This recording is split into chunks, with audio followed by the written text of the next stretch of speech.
하나님의 말씀은 요한계시록 20장 1절에서 3절 말씀까지를 제가 봉독해 드리겠습니다. 이것은 하나님의 말씀입니다. 또 내가 보매 천사가 무저갱의 열쇠와 큰 쇠사슬을 그의 손에 가지고 하늘로부터 내려와서 용을 잡으니 곧 옛뱀이요 마귀요 사탄이라.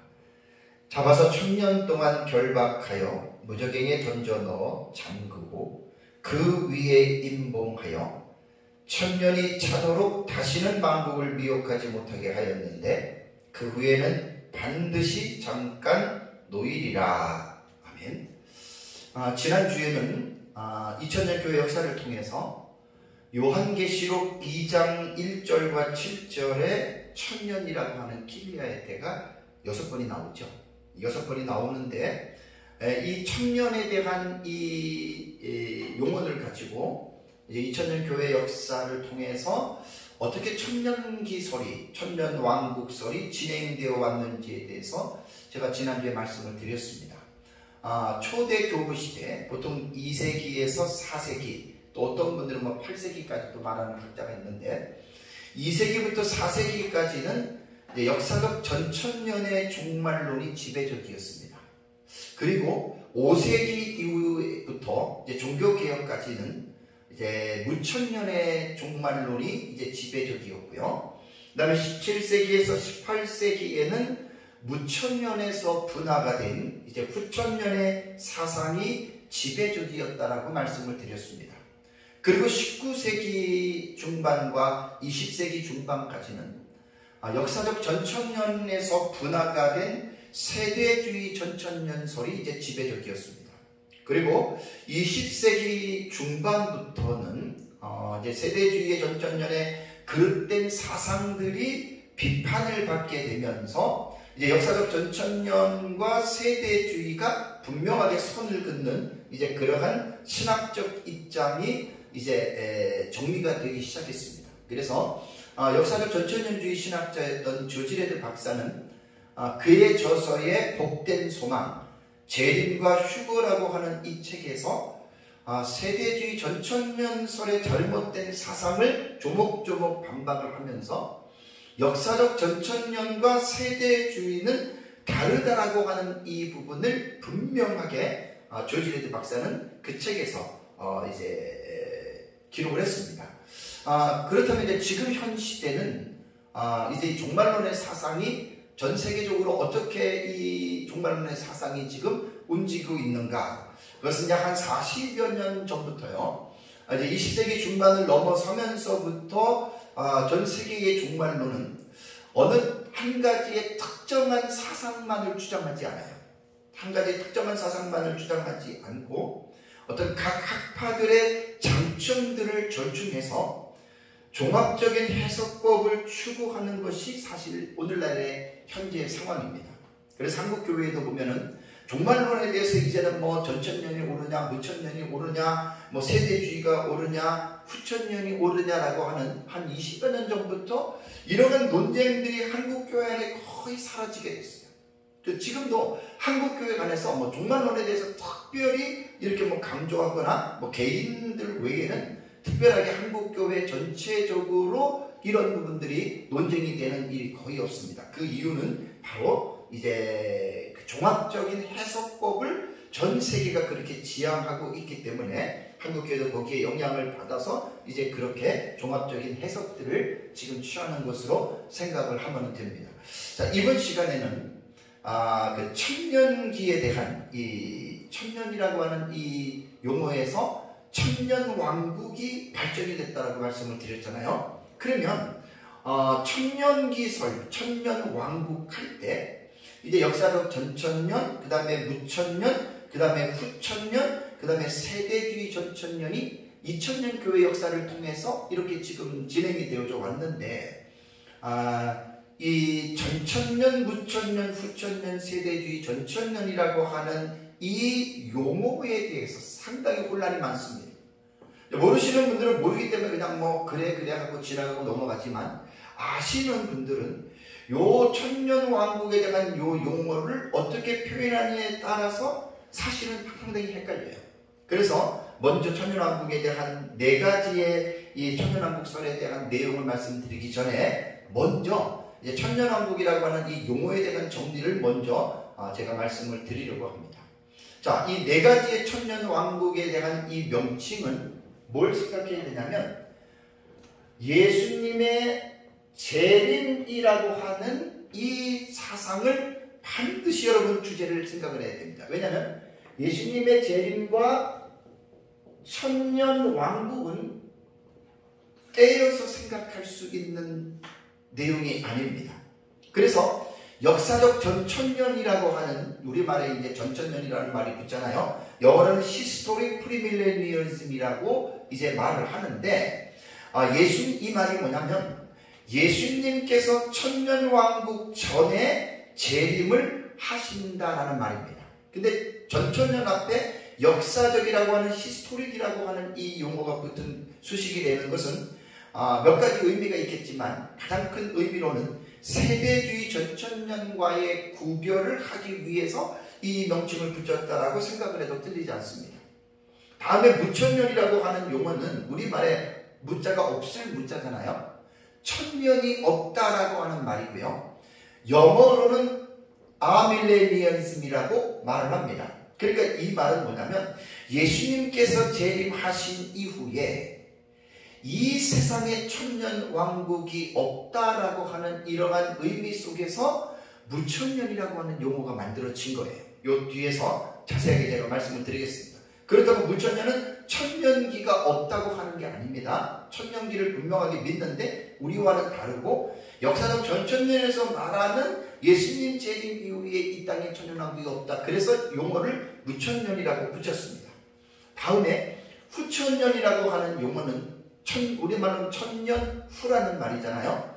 영어로는 포스트 밀레니얼리즘이라고 하는 이 단어인데 천년왕국이 지난 후, 그러니까 천년이 지난 후라고 하는 말입니다. 자세한 내용은 뒤에 가서 제가 상세하게 말씀을 드리고요. 다음에 세대주의 전천년은 똑같이 역사적 전천년과 같은데 세대주의라고 하는 말이 붙어 있습니다. 영어로 말하면 dispensational premillennialism이라고 이렇게 부릅니다. 그러니까 dispensational이라고 하는 이 세대주의는 강조하고 이 인류 역사를 7세대로 이들은 구분을 합니다. 뒤에서 제가 자세하게 말씀을 제가 드리겠습니다. 그렇기 때문에 우리가 지금 사용하고 있는 이 천년기설에 대한 용어는 쉽게 이것을 이해할 수가 없습니다. 그래서 4대 학파 천년기설을 논할 때에는 천년왕국과 예수님의 재림이라고 하는 이 2가지의 주제를 연계시켜서 우리는 해석을 해야 되는데 이 2가지의 주제에서 중요한 것은 뭐냐면 천년왕국을 기준으로 삼느냐 아니면 예수님의 재림을 기준으로 삼느냐에 따라서 용어는 정반대가 됩니다. 자, 그러면 이 말씀을 제가 드리겠습니다. 자, 보세요.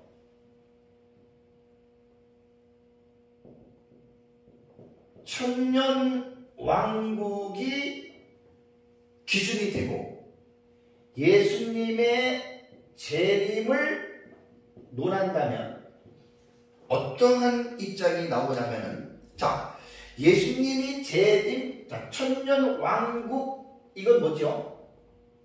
전이 해당되잖아요. 그죠? 천년왕국 전에 예수님께서 재림한다라고 부르는 학파가 역사적 전천년설하고 세대주의 전천년설이에요. 천년왕국 후에 예수님이 재림한다라고 말하는 이 학파가 무천년과 후천년입니다. 그러니까 지금 이거는 기준을 천년왕국을 기준으로 삼았을 때 이러한 명칭이 나오고요. 다음에 이제 또 바꿔볼까요? 예수님의 재림을 기준으로 삼고 천년왕국을 한번 살펴볼까요? 자, 이 말은 예수님께서 재림하시기 전에 천년 왕국이 있다라고 하는 말은 그대로 말하면 이것이 전천년으로 불러야 되는데 이것은 위에서 말하는 역사적 전천년이 아니라 후천년과 무천년의 견해가 되는 거예요. 왜? 재림 전에 천년 왕국이 있다라고 하는 말은 앞에서 말씀드린 대로 천년 왕국이 지난 후에 예수님이 재림한다라고 하는 거기 때문에 이 개념은 이렇게 불러지는 거예요. 후천년과 무천년으로 되는 거예요. 그 기준이 다르니까 그렇죠?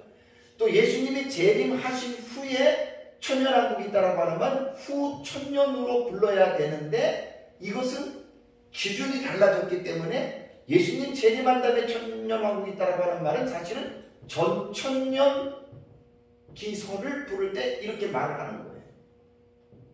그래서 제가 종말론에 대한 책자들을 여러분 이렇게 보면 실제적으로 이렇게 표현하는 학자가 간혹 있더라고요. 이렇게. 그러니까 혼동이 되는 거예요. 그래서 우리가 천년왕국이라고 하는 말을 할 때에는 재림과 천년왕국이라고 하는 두 가지 주체가 떨어뜨리면 말이 안 돼요. 요거를 반드시 붙여야 되고 재림과 천년왕국을 붙여서 설명을 할 때에는 천년왕국을 기준으로 삼느냐 재림을 기준으로 삼느냐에 따라서 전천년이냐 후천년이냐가 뒤바뀌어집니다. 그래서 어떤 신학자의 책을 보면서 깜짝 제가 놀랐어요.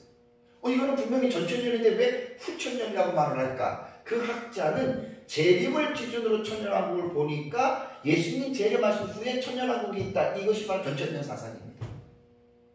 이걸 이렇게 정확하게 인식을 하지 않으면 되게 헷갈립니다. 그래서 이 부분을 기억을 하시고 이제 우리가 4대 학파의 천년왕국설에 대한 이 부분을 분명하게 이제 이해를 해야 됩니다.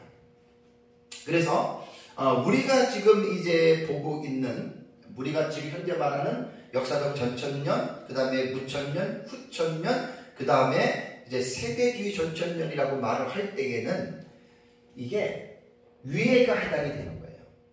천년왕국을 중심으로 예수님의 재림을 논하는 방식으로서 말을 하는 겁니다. 그래서 이게 정확하게 표현을 하려면 어떤 것을 기준으로 삼느냐에 따라서 혼란이 이루어지니까 정확하게 표현을 하려면 박형룡 박사님의 조직신학에서 가장 정확하게 표현을 했습니다. 그래서 박형룡 박사님은 뭐라고 표현했냐면 천년기 전 재림론을 역사적 전천년이다. 천년기 후 재림론이 후천년이다. 그 다음에 무천년은 그대로 무천년이라고 이렇게 말씀을 했는데 이것은 수정을 해야 됩니다. 왜 수정을 해야 되냐면 무천년이라고 하는 용어는 조금 전에 말씀드린 대로 천년기가 없다라고 하는 이미지가 있기 때문에 무천년이라고 부르면 안 됩니다. 그래서 요 위에 거를 보시면 무천년이나 후천년이나 비슷하게 뭐냐면 이 땅에 천년 왕국이 끝난 후에 예수님이 재림한다라고 보는 사상이 무천년과 후천년이거든요. 그러니까 무천년이라고 하는 용어는 사실은 사용을 하면은 안 되는 건데도 지금도 많은 학자들이 지금 무천년설을 말을 하는데 이것은 분명하게 여러분 틀렸다라고 하는 것을 이제 사람들은 이 부분에 대해서 이제 알아야 됩니다. 그래서 이제 그 무천년설이라고 하는 말은 실제적으로 신약 시대의 천년 왕국이 이루어졌다라고 말을 했기 때문에 현천년기설이라고 그래요. 현천년기설. 그러니까 지금 현재 천년 왕국이다. 그게 바로 무천년설입니다. 그래서 제이 아담스라고 하는 신학자는 무천년을 가리켜서 실현된 천년 왕국설이다 이렇게 말을 하거든요. 왜? 지금 현재가 천년 왕국이 실현됐기 때문에 실현된 천년 왕국론이라고 이렇게 말을 합니다. 그래서 이제 그 박균영 박사님 표현이 가장 정확합니다. 이제 천년기 전 재림론, 천년기 전에 예수님께서 재림한다 이렇게 사용하면서 무천년이라고 하는 용어는 고쳐야 됩니다.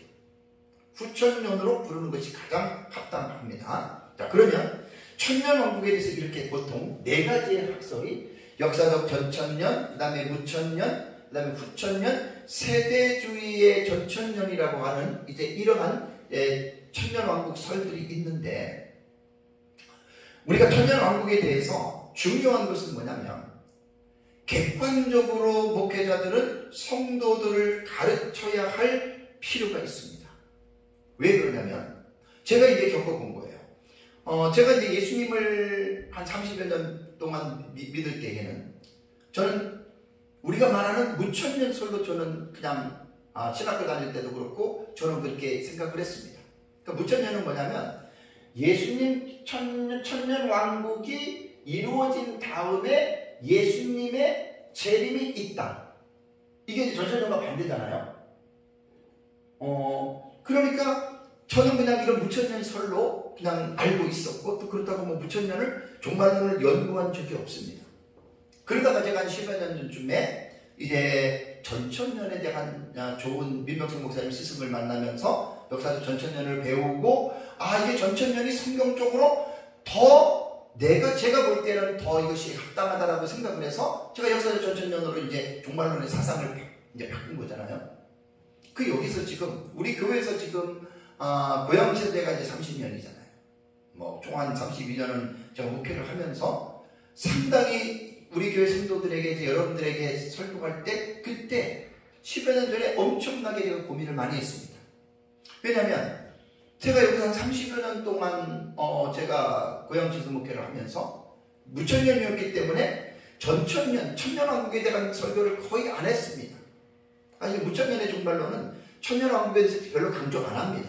그냥 지금 현 천년이고 천년왕국이고 그러면서 거기에 대해서 강조하는 사람들은 거의 없거든요. 그래서 저도 천년왕국에 대해서는 그렇게 말을 안 했어요. 근데 역사적 전천년의 종말론을 제가 받아들이다 보니까 천년왕국을 얘기를 해야 되거든요. 그래서 우리 성도들에게 제가 그때 상당히 고민을 많이 하고, 기억날 거예요. 3개월 전에 제가 10년 전으로 돌아가면 3개월 동안은 제가 이제 이 연구했던 역사적으로 내려왔던 이 부분을 많이 강조를 했습니다. 여러분들한테. 그것을 강조하면서 그때 제가 이제 목사로서 종말론을 제가 이제 객관적으로 가르치지 못했기 때문에 배우면서 그때부터 이제 객관적으로 얘기를 하면서 무천년설은 이렇고 전천년설은 이렇고 하면서 제가 계속 이런 설교들을 제가 해왔던 것이죠. 왜 그러냐면 성도들이 무천년기설을 신봉하는 목사 밑에서 성도들이 한 20, 30년, 40년 신앙생활 했다고 생각해 보십시오. 역사적 전천년에서 말하는 천년왕국에 대한 말을 듣지 못합니다. 그냥 모르고 넘어갑니다. 반대로 역사적 전천년설에서 이 역사적 전천년기설을 이제 따르고 있는 목회자 밑에서 신앙생활했던 성도들은 당연히 예수님 재림하면 이 땅에서 천년왕국이 있다라고 믿고 신앙생활을 하죠. 근데 그렇게만 하나만 믿고 그냥 이 세상에서 살다가 천국을 간다. 그럼 별 문제가 없어요. 교회를 옮기거나 목회자가 체인지가 돼요. 역사적 전천년으로 알고 있었던 성도가 무천년의 사상을 가르치는 목회자의 설교를 듣다 보면 전혀 다르죠. 어떻게 되겠어요? 성도가 혼란에 빠지는 거예요. 마찬가지로 무천년 설로 믿고 있었던 사람들한테 역사적 전천년에 갑자기 천년왕국 얘기를 하고 뭘 얘기를 하면 성도들이 얼마나 혼란이 오겠냔 말이에요. 그래서 제가 말씀드리는 것은 뭐냐면 객관적으로 목사는 성도들에게 성경을 가르칠 때에 자기의 주관적인 사상만 가르치는 것이 아니라 항상 중요한 어떤 주제 같은 부분들이 나오면 반드시 객관적으로 가르칠 필요가 있습니다. 그래서 저는 역사적 전천년의 종말론을 저는 믿고 나는 역사적 전천년의 신앙을 따르지만 거기에 반대되는 무천년이나 또 역사적 전천년과 비슷하면서도 많은 문제를 야기시키는 세대주의 전천년설에서도 제가 지금 가르치고 있는 거예요. 왜? 성도들이 혼란에 빠지지 않기 위해서. 한 가지만 알고 제대로만 믿고 가면은 별 상관은 없지만 이게 이제 저도 이제 그 종말론을 계속 연구를 하면서 느끼는 건데 이런 사람들이 개중에 있어요. 내 것만 옳고 나와 다른 너는 틀리다라고 이렇게 항공적으로 나가는 사람들이 있거든요. 이런 것들은 상당히 잘못된 겁니다. 왜냐하면 제가 지난주에도 말씀을 드렸지만 역사적 전천년, 무천년, 후천년, 세대주의 전천년이 이단들이 믿는 사상이 아니에요. 정말 성경을 가장 건전하게 본다라고 하는 개혁주의 신학을 한 분들 가운데에 이 4대 학파의 종말론이 분포가 되어 있다는 말입니다. 그래서 내 것만 옳고 나와 다른 것들을 용납하지 못하고 상대방을 공격하고 상대방을 비난하고 정죄하는 것은 결코 옳은 일이 아니고 옳은 행동이 아닙니다. 그래서 제가 10명의 자녀를 둔 부모의 마음을 제가 말씀을 드렸잖아요. 자식의 다 10명이 잘 되지 않고 몇 자식이 잘못될 수가 있어요. 자식들은 자기들끼리 지 잘났던 거다 또 하겠지만 부모 입장에서는 잘못 믿고 잘못된 자녀들 볼 때 마음이 아프잖아요. 그러니까 10손가락을 깨밀어서 안 아픈 손가락이 없다는 겁니다. 전천년이든 무천년이든 후천년이든 세대주의든 이단이 아니기 때문에 반드시 교회에서 목회자들은 성도들에게 이 4가지의 사상들을 분명하게 객관적으로 가르쳐주고 우리가 같은 구원받은 하나님의 자녀들 가운데에 요한계시록 20장의 킬리아 에테라고 하는 천년기라고 하는 이 용어가 2000년 기독교 역사를 통해서 이렇게 지금 확립이 되어졌기 때문에 우리는 전천년을 믿더라도 다르게 믿는 사람들에 대해서 틀리다거나 비난하거나 정죄하지 말자라고 하는 것을 모든 설교자들이 성도들에게 가르쳐 줘야 됩니다. 그래야 그 성도가 교회를 옮기거나 또 교회가 설교 목회자가 바뀌어서 전에 목회자와 다른 사상을 가르칠 때에 성도들이 혼란에 빠지지 않는 거예요. 전천년으로 배웠던 성도들이 무천년을 얘기를 하면 상당히 혼란스럽잖아요. 마찬가지로 무천년을 배웠던 성도들이 전천년을 들으면서 상당히 혼란스럽잖아요. 여기에서 우리는 그 혼란한 부분들을 잠재워주기 위해서는 객관적인 이런 부분들에 대해서 여러분 분명히 교회는 성도들에게 가르쳐야 됩니다. 자, 그러면은 천년왕국선이 이렇게 4가지의 형태로 2000년 교회의 역사를 통해서 이제 정립이 됐다고 그랬습니다. 정립이 됐는데 천년왕국에 대해서는 반드시 뭘 전제로 우리는 생각을 해야 되냐면 지난주에도 말씀드린 대로 요한계시록 19장 11절과 21절이 예수님의 재림하시는 내용이죠. 19장 11절과 21절은 예수님의 재림의 사건으로 보는 데는 이견이 없습니다. 거의 다 어떤 종말론이든지 간에 다 이렇게 봅니다. 그 문제는 뭐냐면 예수님의 재림과 이어지는 게 뭐지요? 계시록 20장 1절에서 6절은 천년이라고 하는 킬리아테라고 하는 용어가 나온다 그랬죠. 요 재림과 천년기를 어떻게 이 부분을 이해하느냐? 여기서 이제 딱 2갈래로 갈라지는 거예요. 이게 뭐냐면 재림과 천년왕국이 기록된 순서대로 연속되느냐 아니면 연속되지 않느냐, 비연속이냐. 자, 연속된다라고 하는 말은 뭐냐면 재림한 다음에 천년왕국이 이루어진다. 이게 역사적 전천년이에요. 역사적 전천년 세대주의예요. 재림한 후에 천년왕국이 이루어지는 게 아니다. 비연속성을 말하는 것이 무천년과 후천년이에요. 그러니까 기록된 순서대로 우리는 봐요. 이 역사적 전천년이고 이 천년왕국은 기록된 순서가 아니라 신약시대의 초반기로 간다.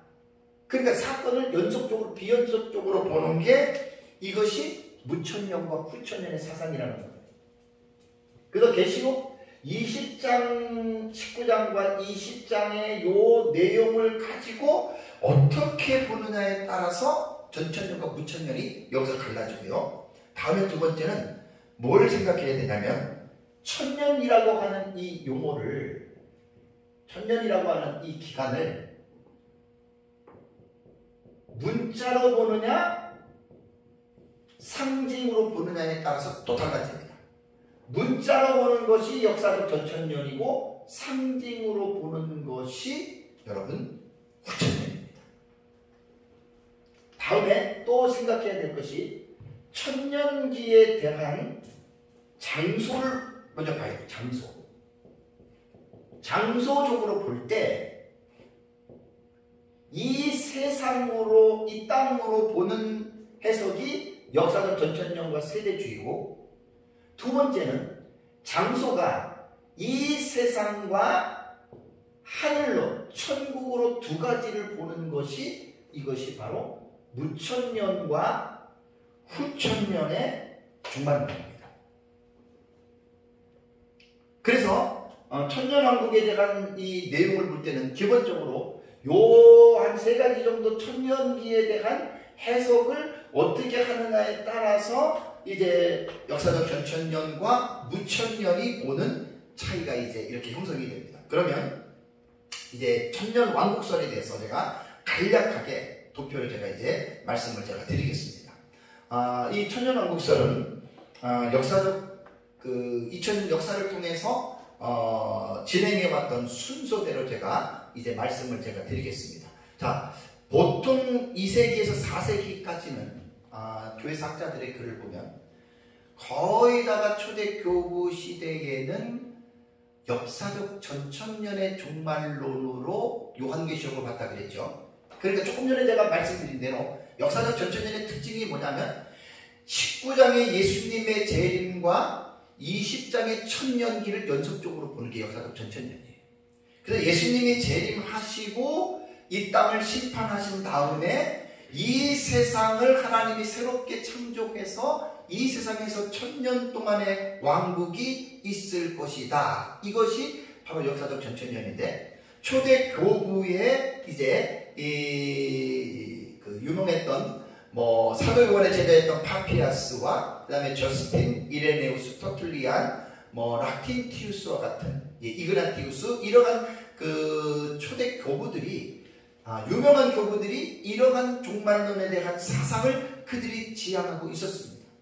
근대에서는 이제 벵겔이라던가 그다음에 부서트, 랑게, 그다음에 알포드, 그다음에 엘리코트, 그다음에 조지레트, 마운스, 그다음에 그랜트 오스번, 그다음에 잔이라고 하는 미국의 이러한 유명한 신학자들이 역사적 전천년의 신학을 따랐고요. 한국에서의 종말론의 사상은 초대 평양신학교의 조직신학 교수였던 아놀서라고 하는 레이론드라고 하는 이 선교사에 의해서 역사적 전천년이 전수가 됐다 그래요. 어떤 사람은 이제 세대주의라고 말을 하지만 박형영 박사님 책에는 이렇게 나옵니다. 그러고 나서 한국교회에서는 이제 조직신학의 아버지라고 부르는 박형영 박사님이 역사적 전천년설을 지지했어요. 그래서 초대교회 한국교회의 세대주의의 위험한 신학 사상을, 위험한 것들을 거의 거르면서 역사적 전천년기 설에 그래도 건전한 신학적인 틀을 세운 분이 박형영 박사님이에요. 그 다음에 이제 그 뒤에 박윤선 박사님이 역사적 전천년설의 종말론을 따랐습니다. 그러면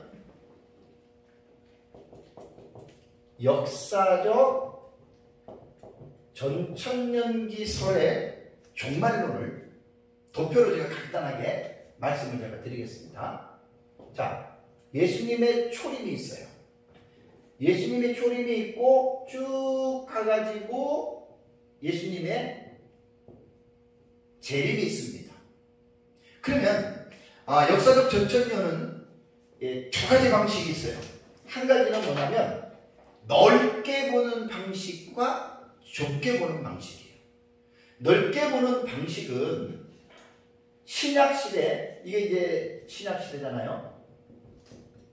신약시대 전 기간부터 이제 이렇게 요한계시록 해석을 하면서 이제 예수님의 재림 직전에 나타나는 것으로 보는데, 원래 전천년의 이 해석의 특징은 뭐냐면 예수님 재림 직전에 일어날 사건으로 요한계시록을 해석을 합니다. 그래서 이제 신약시대가 이제 이렇게 지나가는데 저 같은 경우는 넓게 보는 전천년주의가 아니라 저는 좁게 보는 거예요. 좁게 본다라고 하는 말은 뭐냐면 예수님 재림 직전에 일어날 사건으로 한 일회가 있을 것이다라고 말을 했습니다. 한 일회는 다니엘서 9장 24절과 27절에 나오는 70일의 계시에 근거한 겁니다.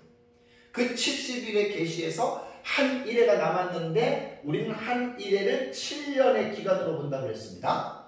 한 일회가 다니엘서 9장 27절에 보면 절반으로 나누어진다 그래서 전반부와 후반부로 한 일회가 이렇게 나누어지죠. 그래서 이제 우리 역사적 전천년은 이레네우스나 히폴리투스나 그 다음에 그 초대 교부의 문서들 중에 디다케라든가 바나바 서신 같은 경우도 제가 이제 책을 보니까 거의 초대 교부의 역사적 전천년 교부들은 예수님 재림 직전에 일어나는 환란으로 본 거예요. 이게 사실 역사적 전천년에, 그러니까 이제 넓게 보는 신약시대 전체부터 이렇게 끌어오는 방식은 아까 말씀드린 대로 절충주의 방식입니다. 종합주의 방식입니다. 그러니까 말은 전천년이라고 하면서도 요한계시록의 해석을 종말적으로 해석하는 것이 아니라 넓게 보는 거예요. 사실 박윤선 박사님도 넓은 전천년주의입니다. 좁은 전천년주의 아니에요.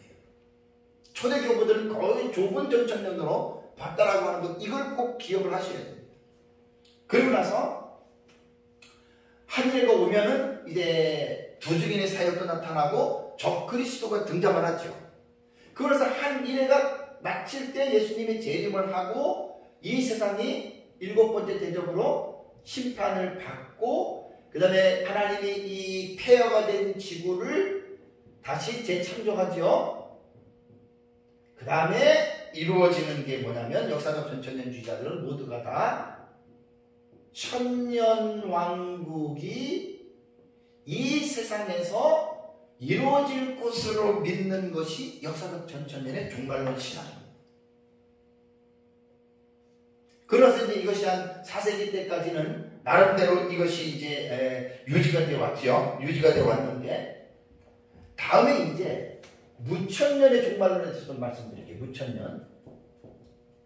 무천년의 종말론도 요 틀은 같습니다. 초림에서 예수님의 이제 재림까지요. 초림에서 재림까지라고 하는 이 틀은 똑같아요. 이 틀은 똑같은데 무천년은 뭐가 이제 특징이냐면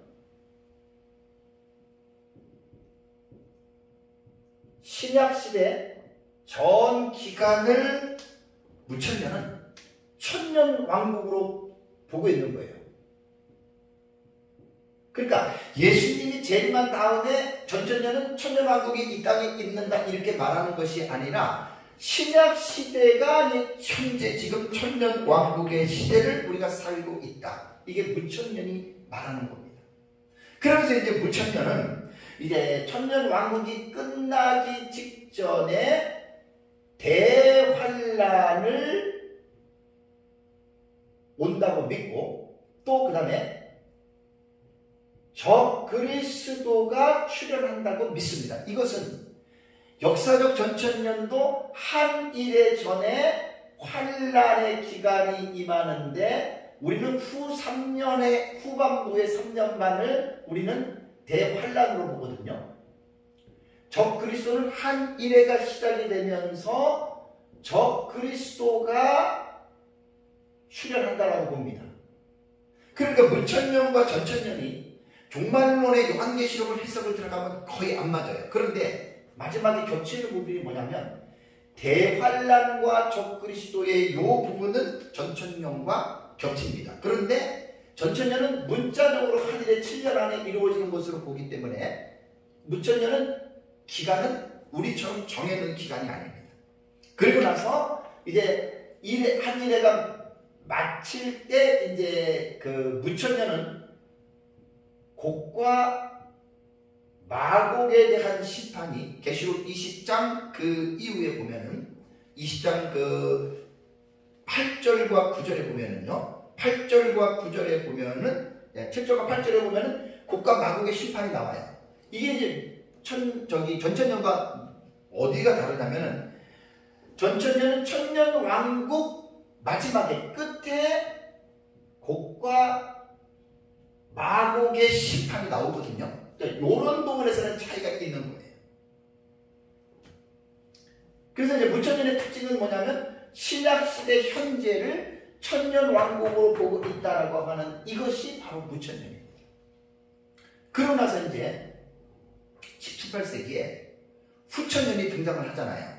후천년이 등장을 하는데 이 후천년은 무천년의 사상과 거의 보는 게 같습니다. 근데 한 가지 특이한 게 뭐냐면 자, 무천년은 신약시대 전 기간이 천년왕국이라고 하잖아요. 후천년은 신약시대 전 기간이 천년왕국이 아니고 어느 시점입니다. 어느 시점에 이르러 천년왕국이 이루어질 것이다. 이게 무천년과 후천년의 차이점이에요. 그래서 후천년이 태동이 되던 시기가 언제였냐면 교회 사로 볼 때의 부흥 시기였습니다. 17세기 말부터 18세기, 19세기 초까지 전 세계가 이제 기독교가 막 부흥을 일어나잖아요. 영국과 그다음에 뭐 유럽, 그다음에 이제 미국에, 한국에도 1907년에 평양 대부흥이 일어났던 것처럼 지구촌에 막 부흥 운동이 막 불같이 일어납니다. 막 불같이 일어나니까 이 시대에 있었던 신학자들은 그거를 보면서 무엇을 그들은 생각을 했냐면 이렇게 이 부흥이 결국은 전 세계적으로 이것이 확산된 것이다. 그래서 모든 민족이 다 예수 그리스도를 믿을 것이다 라고 하는 이러한 추측을 하게 된 거예요. 그래서 이 후천년의 사상은 다니엘 휘트비라고 하는 이 사람에 의해서 무천년에서 분화가 된 거라고 했어요. 다니엘 휘트비에 의해서 체계가 세워지면서 이 후천년의 사상은 위대한 부흥 운동가였던 조나단 에드워즈가 있죠. 조나단 에드워즈에 의해서 이 조나단 에드워즈가 후천년 설자예요. 그러니까 무천년의 신약시대 전체가 천년왕국 아니다. 자기들 안에서 쉽게 말하면 분화가 된 거죠. 어느 시점. 그러니까 자기들이 지금 이 조나단 에드워즈 같은 경우는 부흥기에 하나님에게 쓰임을 받았던 사람들이잖아요. 18세기. 그러니까 이제 그때부터 이제는 천년 왕국이 시작이 되고 있다라고 그들은 생각을 했고, 그러면서 이제 이것이 전 세계적으로 복음이 확산될 것이다. 그래서 후천년의 사상은 조나단 에드워즈에 의해서 꽃을 피우면서 껄쭉한 신학자가 누구냐면은 찰스 하치, 윌리엄 스웨덴, 로버트 댐니, 비비 워필드 같은 이러한 위대한 신학자들도 18세기에는 무천년에서 후천년 쪽으로 이들이 좀 방향을 사실은 틀었습니다. 그래서 후천년에는 요 천년 왕국을 보는 요런 시점에 따라서 차이가 있고, 뭐 세부적으로 들어가면 다른 부분들이 많이 있습니다. 예를 들자면 첫째 부활이라고 하는 것은 무천년에서는 거듭남으로 보거든요. 중생으로. 근데 후천년에서는 첫째 부활을 순교자들의 부활로 봐요. 물론 후천년도 첫째 부활을 거듭남으로 보지만 이제 계시록 20장 5절에 첫째 부활자 4, 5절에 나오는 대상들을 이제 후천년은 순교자들의 부활로 보기 때문에 이런 것들에, 그러니까 무천년이나 후천년이나 딱 들어가면 틀은 같아도 세부적으로 들어가면 똑같지 않아요. 같은 무천년끼리도 그렇고 같은 후천년끼리도 여러분 그렇습니다. 그래서 무천년과 후천년은 도표로 볼 때는 이렇게 생각하면 딱 되고, 그리고 이제 무천년에서는 예수님의 재림하면 어떻게 돼요? 재림하면은 이제 크고 흰보자 심판 있죠, 그죠? 흰보자 심판. 그 다음에 이제 흰보자 심판 전에 부활이 일어나죠, 그죠? 그 다음에 심판이 일어나고 영생과 천국과 영벌, 지옥. 요게 무천년의 종말론을 보는 요 차이입니다. 자, 요것이 부활과 신보다 심판 요 내용이에요. 요 끝에 요 내용이 역사적 전천년도 천년왕국 끝나고 그대로 우리 이렇게 봅니다. 그러니까 지금 전천년과 무천년, 크게 말하면 역사적 전천년과 무천년의 사상이 대립이 되는 거잖아요. 그러니까 이런 식으로 여러분 대립이 된다는 거예요. 그러고 나서 19세기가 되면서 세대주의 전천년이 등장을 하죠. 이 19세기가 들어오면서 이 세대주의 전천년은요, 엄청난 세계적인 아주 파급력이 엄청납니다. 그래서 영국부터 유럽, 미국에 이르기까지 이 세대주의 전천년이요, 아주 불같이 확 붙어버립니다. 강풍에 산불 나면 강풍이 불 때 확 붙듯이 이제 19세기에는 세대주의 전천년이 확 그냥 확산이 되기 시작해요. 아까도 전에도 말씀드렸지만 세대주의 전천년은 역사적 전천년설에서 분화가 된 거예요. 그러니까 3, 4세기까지는 역사적 전천년이 지배적이었다가 5세기부터 종교개혁 때까지는 무천년이 지배적이라고 그랬죠. 이때 전천년이 없어진 게 아니라 수면 아래 가라앉아 있던 거예요.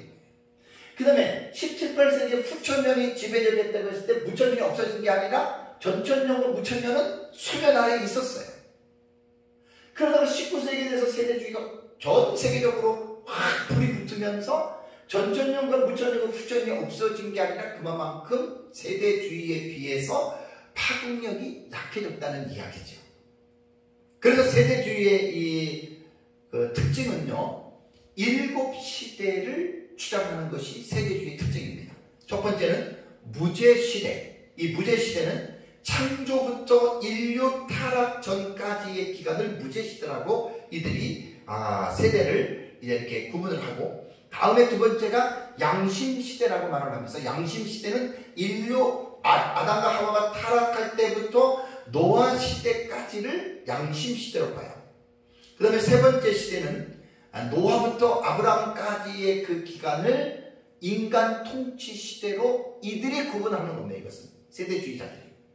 네 번째는 아브라함부터 모세까지를 약속의 시대다라고 이들이 네 번째 시대를 구분하고, 다음에 모세부터 예수 그리스도의 탄생 때까지를 이 세대주의자들은 율법 시대라고 구분을 합니다. 그리고 여섯 번째는 이제 교회 시대를 이들은 은혜 시대라고 말을 하고, 마지막 일곱 번째 시대를 예수님 재림 이후에 있는 천년왕국 시대를 일곱 번째 시대로 보는 거예요. 자, 그런데 세대주의는 역사적 전천년 입장을 믿는 우리 편에서는 반드시 세대주의는 비판해야 됩니다. 비교하고 판단하라는 말입니다. 인격적으로 무시하는 그런 비판 말고 반드시 성경적으로 역사적 전천년에서 분화가 됐기 때문에 비판해야 됩니다. 이것은 뭐가 같냐면, 천주교를 말할 때, 로마 가톨릭을 말할 때에 기독교에서 로마 가톨릭이 분화된 거예요. 로마 가톨릭에서 기독교가 새롭게 탄생된 개신교가 아니고, 이 역사를 분명하게 여러분 인식을 해야 됩니다. 로마 가톨릭의 시작은 기독교 역사는 그렇습니다. 사도들로 말미암아 복음이 전파되면서 예루살렘과 사마리아 온 땅끝까지 복음이 전파가 됐어요. 로마 제국하에서 기독교는 박해를 받았습니다. 그러다가 313년에 로마의 그 콘스탄틴 황제가 어머니의 헬레나인가요? 믿음이 좋은 어머니의 그 신앙이 아주 진실한 기독교인이기 때문에 그 어머니의 신앙을 본받아서 기독교를 자기가 황제가 되고 나서 기독교를 박해하지 않고 기독교를 공인했습니다. 밀라노에서. 이게 313년입니다. 그러면서 이제 기독교는 로마에서 박해를 받던 기독교가 하루아침에 황제가 기독교를 공인을 하니까 기독교의 박해가 사라지고, 이제 땅속에서 예수를 믿고 있었던 로마 시대의 기독교가 로마 땅 위로 올라왔어요. 그래서 392년에 데오도시우스 황제는 기독교를 로마의 국교로 인정을 했습니다. 완전히 상황이 뒤바뀐 거예요. 그리고 392년에 기독교 국교로 인정하고 나면서부터 395년경인가에 로마가 데오도시우스 두 아들에 의해서 로마가 동로마와 서로마로 여러분 갈라지잖아요. 동로마와 서로마로 갈라지면서 100년도 안 돼서 서로마는 479년에 멸망을 하죠. 동로마는 1453년에 이제 동로마가 그때 이제 멸망을 하게 됩니다. 세대주의의 이 신학에 아주 그 문제가 뭐냐면 이러한 어떤 시대를 딱딱딱딱 갈라놓고 그러고서 이제 그것을 가지고서 이들이 주장을 하는데 이들의 주장 중에서 가장 그 잘못된 게 뭐냐면 하나님께서는 시대마다 구원에 대한 방법을 하나님께서는 다르게 하셨다. 조금 뒤에 제가 세대주의와 역사적 전천년이 다른 부분에 대해서 제가 좀 자세하게 약간 좀 시간 되는 대로 말씀을 제가 좀 드리겠습니다. 그래서 이 세대주의 전천년은 1825년경에 영국의 존 넬슨 다비에 의해서 시작이 됐고, 이 존 넬슨 다비가 세대주의 전천년이라고 하는 말을 붙였을 때에는 이미 이전에 있었던 신학 사상을 가지고 왔다는 거죠. 그게 바로 역사적 전천년의 신앙이에요. 초대교회 교부들이 봐왔던 역사적 전천년의 종말론을 가지고 자기 나름대로의 7세대를 만들어 놓고 종말론을 만든 장본인이 바로 존 넬슨 다비입니다. 그래서 7세대라고 하는 이 세대를 만들어 놓고 이제 세대주의 전천년은 나름대로 종말론을 확립을 한 거예요. 그래서 이제 천주교와 기독교, 아까 요 얘기를 좀 마무리해야 되겠네요. 여러분, 기독교에서 첫 로마 카톨릭이 나온 거예요. 아까 제가 그 역사 설명하다가 좀 매듭을 못 졌네요. 자, 313년에 콘스탄틴 대제에 의해서 기독교가 공인이 되고 395년에 데오도스 황제에 의해서 국교가 되고, 그러면서 기독교는 어떻게 된 줄 아십니까? 초대교회부터 내려왔던 건전했던 기독교가 로마라고 하는 제국에 의해서 기독교의 신앙이 영향을 받게 된 거예요.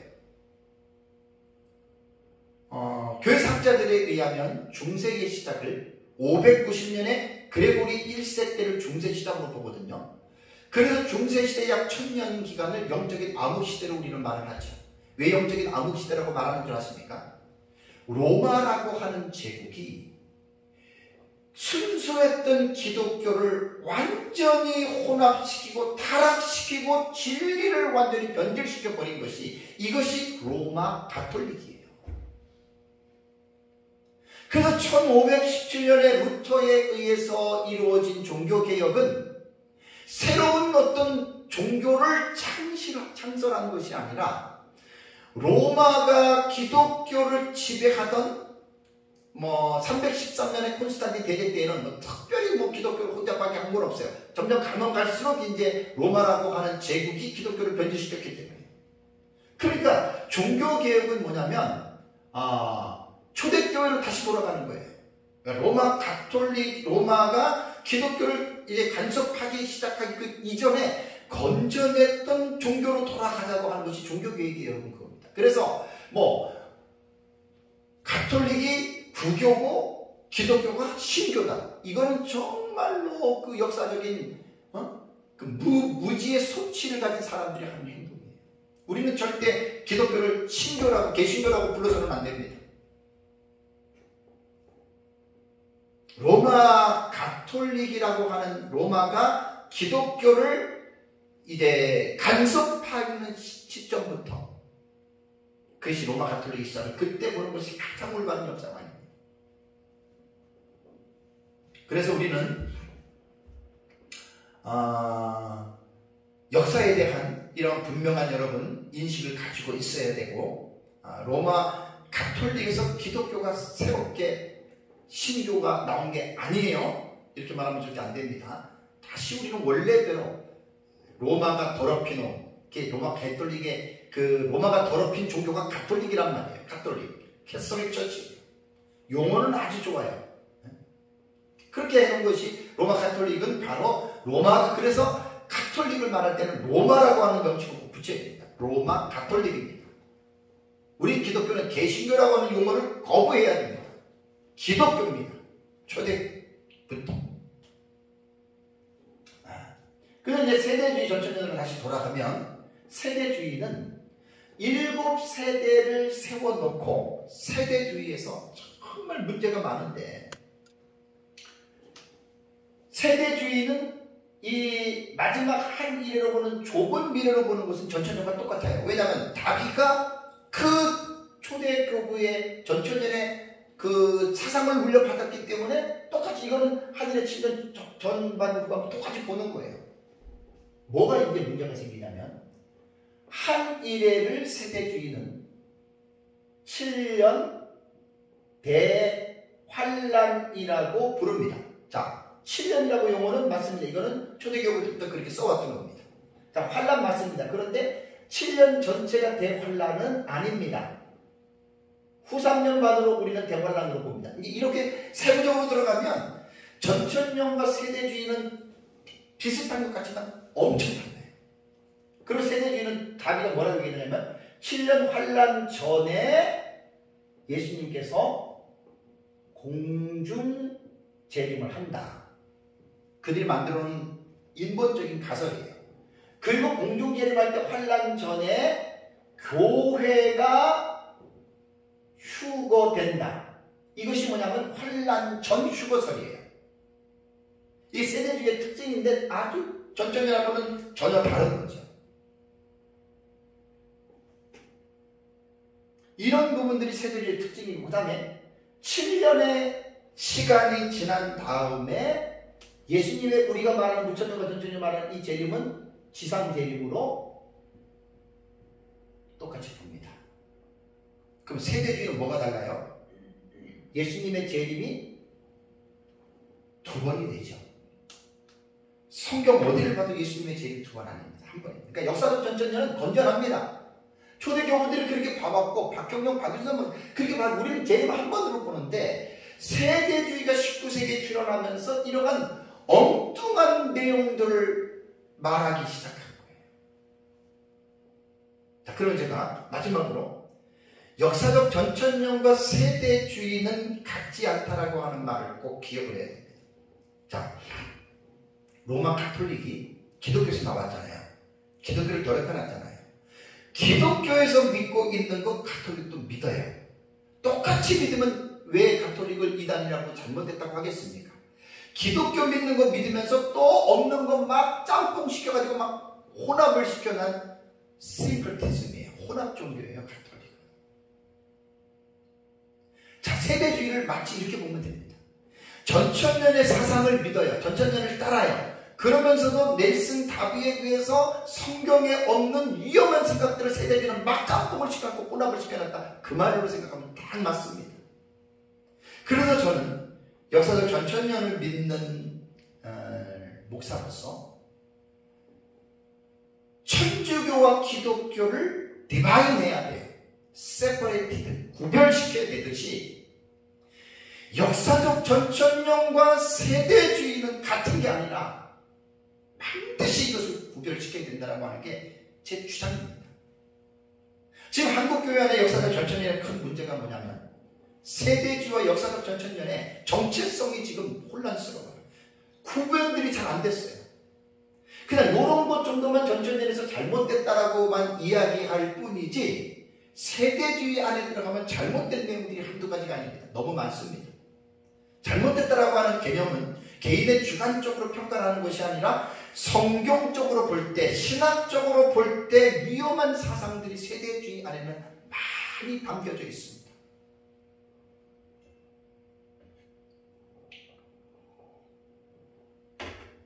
그래서 역사적 전천년 입장에서는 세대주의에 대한 경계를 제대로 하지 않으면 그냥 같이 같은 아류로 이렇게 이 부분은 분명히 구분해야 됩니다. 자, 몇 가지, 제 책에도 한 10가지 정도 집어넣는데 제가 8가지 정도 제 책에 들어갔어요. 몇 번 설교했지만 또다시 한번 정리를 해드립니다. 자, 세대주의가 우리가 성경과 다른 것에서 우리가 참 위험한 게 뭐냐면, 예수님의 제 이름을 아까 말한 2번 아닙니다. 우리 한 번입니다. 한 번. 천천히 하면 한 번이라고 봅니다. 이게 성경적입니다. 다음에 세대주의는 7년 환란 전에 교회가 휴거된다는 거잖아요. 환란 전 휴거인데, 이거는 환란 전 휴거를 외치는 사람들이 세대주의고, 세대주의 종말론에서 파생된 사이비 이단과 종말론자들이 거의 다 환란 전 휴거를 말하는데, 환란 전 휴거 없습니다. 전천년 부천년 없다고 봅니다. 아주 이건 위험한 사상입니다. 7년 환란이 시작되기 전에 교회가 환란 전에 휴거돼서 편안하게 있다. 그 거짓말입니다. 다음에 세대주의는 어린 양 혼인잔치가 7년 공중 혼인잔치 아닙니다. 우리는 어린 양 혼인잔치를 천년 왕국으로 우리는 봅니다. 그 다음에 세대주의는 이제 유대인들이 왕국의 건설을 실패한 신약 시대를, 교회 시대를, 지금 우리가 예수님 재림 부활하시고 그 다음에 승천하시고 난 다음에 신약의 교회가 형성이 됐잖아요. 세대주의는 신약 시대의 교회가 유대인들이 예수님을 거부했기 때문에 왕국 건설을 연기가 됐다, 이렇게 말하는 거예요. 이게 참 말이 안 되는데도 너무너무 안타깝습니다. 많이 쉽게 말하면 이거예요. 만약에 유대인들이 예수님 영접했다, 그럼 끝나고 곧바로 천년왕국 들어간다 이 말이에요. 신약시대 필요 없다는 거예요. 그럼 신약시대가 필요 없다면 2000년의 이 세상, 우리는 그러면 하나님의 필요 없는 그러한 상황 속에서 우리가 나온 걸까요? 아니잖아요. 다음에 대사 5번째는, 세대주의자들은 7년 대환란을 유대인들만 겪는다. 아닙니다.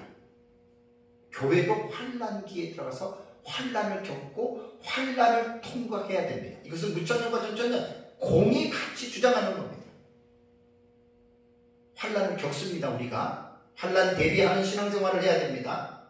6번째는 세대주의, 아까 말씀드린 대로 7년 전체를 대환란으로 보지만 아닙니다. 후 3년 반만 대환란입니다. 7번째는 세대주의자들은 천년 왕국의 주인공이 누구냐? 유대인들이다. 참 말도 안 됩니다. 참 안타깝죠. 8번째는 세대주의는 천년 왕국에서 예루살렘에 하나님의 성전이 세워지고, 성전이 세워지면 구약시대의 짐승을 잡고 피제사를 드리는 이 제사법이 다시 이루어질 것이다. 참 말도 안 되는 얘기입니다. 여러분, 천년 왕국이 제가 지구 멸망계 시대 말씀을 드렸지만, 불러서 지구가 세 갈래로 갈라져가 형체가 없이 지구가 폐허가 돼요. 자, 하나님이 다시 지구를 재창조할 때 지금과 같은 똑같은 모습으로 지구를 하나님 만드시겠습니까? 절대 그렇지 않습니다. 뭐 지금처럼 5대양 6대주, 저는 그렇게 안 봅니다. 천년왕국은 전혀 다릅니다. 그 예루살렘이 어디 있어요? 지구 전체가 하나님의 거룩한 도성인 예루살렘 성이 되는 거예요. 천년왕국은 그렇게 해석을 해주고 있습니다. 마치 천년왕국이 지금의 지구의 모습처럼 대한민국이 있고, 이스라엘이 있고, 일본이 있고, 아프리카 있고, 그렇게 하나님이 창조한다고 저는 절대 보지 않습니다.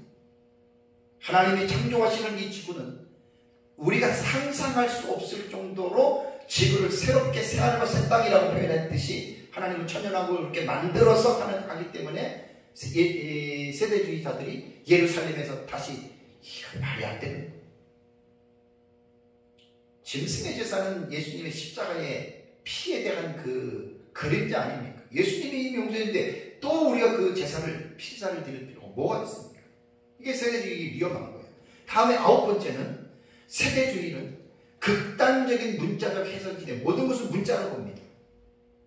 문자적으로 보는 해석은 좋지만 모든 것을 다 문자로 보면 안 되거든요. 특별히 요한계시록에는 상징의 기법으로 기록된 내용이 많습니다.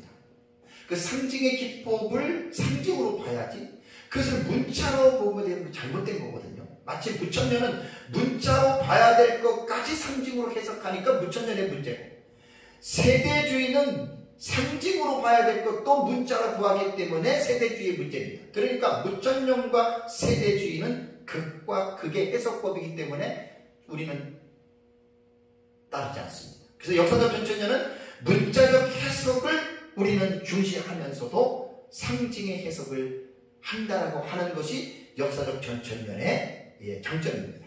그 다음에 10번째는 세대주의는요, 율법과 은혜를 적대적 구도로 놓습니다. 아닙니다. 시간상 넘어갑니다. 마지막 11번째로 아까 말씀드린 대로 세대마다 하나님이 세운 7시대마다 구원을 받는 방식이 다르다. 구약이든 신약이든 예수님 믿음으로 구원받은 겁니다. 이런 것들이 이제 그 외에도 세대주의 잘못된 것들은 많아요. 오해를 하지 않기 위해서 제가 세대주의에 대한 말씀을 드리겠습니다. 세대주의가 성경에서 있어 위험한 해석을 한다고 다 이단 아닙니다. 세대주의를 이단이라고 말하면 그 사람 잘못된 사람입니다. 위험한 게 말하자면 너무 많아도 이단은 아닙니다.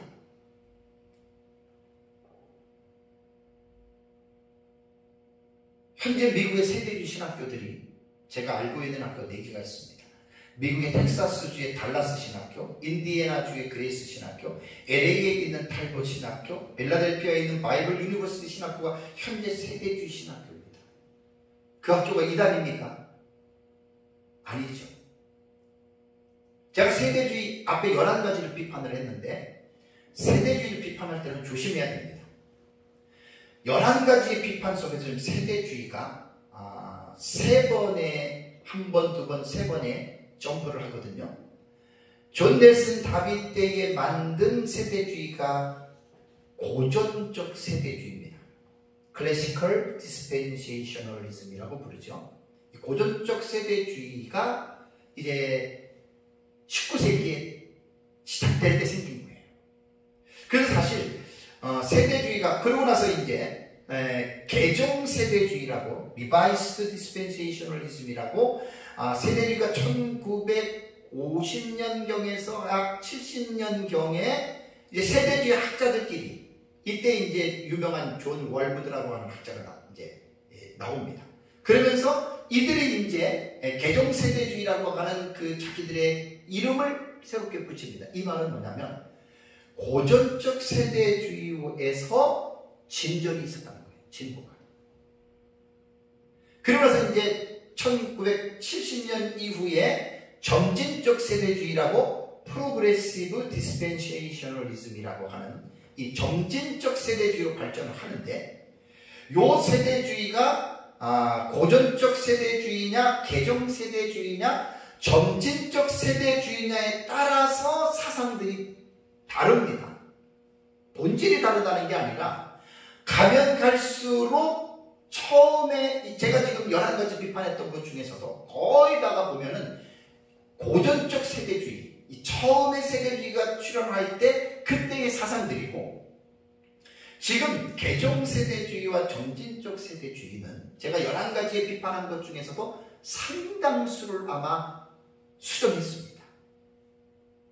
그래서 이제 저도 좀 조심하는 게 뭐냐면 세대주의를 비판할 때 옛날 것 가지고 지금은 안 그런데 옛날 것 가지고 비판하면 그거는 비판하는 사람이 자세가 잘못된 거예요. 물론 세대주의 신학이 많이 이렇게 확산이 돼서 막 세대주의도 걷잡을 수 없을 정도로 이단과 사이비들 전부 다 세대주의 갖다가 지들 나름대로 이렇게 각색한 것들이 있거든요. 그들이 이렇게 고전적 세대주의를 지금도 부르짖고 있기 때문에 그런 사람들을 위해서 비판하는 것은 괜찮은데 개정 세대주의나 점진적 세대주의가 변화된 이들을 가지고 마치 과거의 것을 가지고 지금 이 사람들이 이렇다라고 비판하는 것은 그 비판자의 잘못입니다. 이건 상당히 피자의 서로가 이제 조심을 해야 됩니다. 사랑하는 성도 여러분, 말씀을 맺겠습니다. 오늘 역사적 전천년, 그 다음에 무천년, 그 다음에 후천년, 세대주의 전천년, 2000년 기독교 역사를 통해서 계시록 20장 1절과 6절에 천년이라고 하는 용어가 6번 나오는데 이 용어를 가지고 2000년 기독교 역사를 보면 4가지 학파로 갈라졌습니다. 지난주에는 네 가지 학파가 성립되는 순서적으로 말씀을 드렸다면, 이번 주에는 제가 이제 이 학파들이 무엇을 믿는지 간략하게 도표로 이렇게 제가 지금 여러분들에게 설명을 했습니다. 그래서 성도들은 이 천년기설에 대해서 교회가, 목회자들이 웬만해서 종말론을 가르치는 교회들은 거의 없다고 보시면 됩니다. 어려워요. 무천년으로 가르쳐도 어렵고 전천년으로 가르쳐도 어렵고, 목회자들이 평생을 목회를 하면서 요한계시록을 1장부터 22장까지 이 주의 설교나 강의 설교를 한 목회자들이 얼마나 되겠습니까? 어린 자가 제 추측으로는 90%는 아예 손도 못 댑니다. 손을 대봤자 1장, 2장, 3장, 21장, 22장 정도는 설교를 해도 6장부터 들어가는 세 가지 일곱 시리즈, 일곱 나파, 일곱 대접 딱 들어가 버리면 무천년도, 전천년도 말하기가 힘듭니다. 그래서 제가 지금 레스라 우리 목사님들에게도 강의하면서 강조하는 게 뭐냐면, 한 가지만 가르치지 말라는 거예요. 내가 전천년이라고 전천년만 가르치면 그 성도가 다른 데로 이사가서 무천년 교회를 갈 수도 있을 거 아니에요. 그 다음에 내가 교회를 사임하면 무천년의 사상을 가진 목사가 올 수도 있습니다. 그럼 성도들 어떡하라고요? 반대로 무천년으로만 가르쳤던 성도가 20, 30년을 배웠다가 그 무천년 가르친 성도가 다른 데로 이사를 갔는데 전천년을 가르치는 교회를 갔어요. 혹은 무천년을 가르치는 목사 후임자로 전천년을 사상을 가진 목사가 왔어요. 누가 곤란한 거예요? 성도가 곤란한 거지요. 그럼 무천년이 옳아요? 전천년이 옳아요? 예수님 제외해봐야 압니다. 그래서 저는 역사적 전천년이 맞다고 누가 뭐라 그래도 분명하게 나는 밀고 나가는 사람이고, 책도 썼고 계속 연구 가르치고 있어요. 그럼 내 것만 옳다고 말하고, 그럼 나와 다른 무천년은 틀리냐? 이렇게 말하지 말자는 거예요. 이렇게도 보는 성경을 해석하는 사람이 있습니다. 그렇다고 이단 아니에요. 이 내 학파가 다 이단 아니에요. 다르다고. 건전한 학파들입니다. 그래서 제가 이거를 지금 강조하는 거예요. 하나만 알고 둘을 몰라버리면 주님의 몸 안에서 분열이 일어나고, 주님의 몸 안에서 싸우잖아요. 전천년, 부천년. 네가 옳으니 내가 옳으니, 너는 이단이니. 싸우는 그 사람들이 사탄에게 미혹당한 사람들입니다.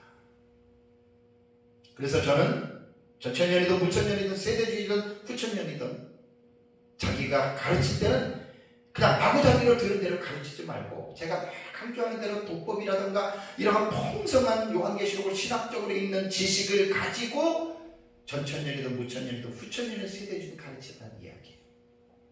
그리고 나와 다르더라도 상대방을 비난하거나 귀를 닫지 말고 겸손하게 상대방부터 배워보고, 어떻게 믿는 것이 과연 우리가 올바르게 믿는 것일까를 설교자들은 고민을 하고, 그것을 성도들에게 이제 어떻게 살아야 되는지를 사실 가르쳐 줘야 됩니다.